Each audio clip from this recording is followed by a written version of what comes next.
हाय viewers, इस video के अंदर हम देख रहे होंगे कि किस तरह हम अपना GL का जो डिस्प्ले होता है या फिर हम जहाँ पे GL को जाके क्रिएट कर रहे होते हैं FS00 जिसका टी कोड है, वहाँ पर हम कैसे ट्री व्यू या हायरार्किकल डिस्प्ले को एक्टिव या इनएक्टिव कर सकते हैं।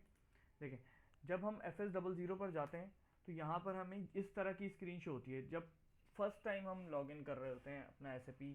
ठीक है, तो इसका एक ऑप्शन होता है सेटिंग्स में जाके हायरार्किकल डिस्प्ले।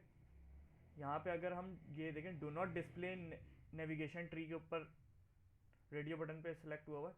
मैं इसको display account in navigation tree click करके ओके कर देता हूँ। ये ओके, ये कह रहा है कि नेक्स्ट टाइम जब आप आओगे तो आपको वो डिस्प्ले मिलेगा FS00।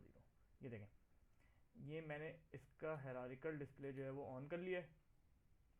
ठीक है, यहाँ से मैं किसी भी आइटम पर क्लिक कर कर उस पर जा सकता हूँ। ठीक है, ये चीज़ आपकी नॉन हायरार्किकल डिस्प्ले में नहीं मिलेगी आपको। देखें, नॉन हायरार्किकल डिस्प्ले में आपको कोड याद रखने पड़ेंगे या कोड से जाके चेंज करना पड़ेगा। ठीक है, उम्मीद है आपको वीडियो पसंद आएगी। Thanks for watching.